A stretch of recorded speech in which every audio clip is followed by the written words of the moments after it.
এখানে কি করছো? আরে ভাই বলো না, ওই যে ওখানে মাঠে গরু চড়াচ্ছি। তো বস, এখানে বস, দুটা গল্প করি। বুঝছি। আচ্ছা দাদা, আমি রোজ দেখি আপনাদের বাড়ির বৌদি ঝগড়া করে, আপনি কিছু বলতে পারেন না?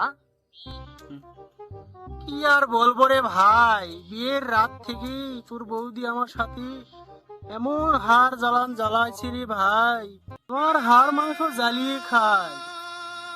বউ বিয়ের রাতে বউ বরকে তার গ্লাস ভর্তি দুধ খাওয়ায়, কিন্তু আমার ভাগ্যে সেটি আর নাই রে ভাই। গ্লাস দুধ চাইছিলাম তোর বৌদির কাছে, সেটাও নিয়ে আসতে পারে না। আমার একটু হাতটা লাগে, গ্লাসটা ঢালে পড়ে গেল মাটিতে। তারপর থেকে যে আমার সাথে এমন ভাবে লাগে রে ভাই, কি আর বলবো। তাহলে কি দাদা আপনার আর ওই মেশিন চালু হয় না? That was legitness. তোর সাথে তর্ক করাই আমার বৃথা। তুই এমন একটা ফালতু ছেলে, এসব নিয়ে চিন্তা করে, হ্যাঁ?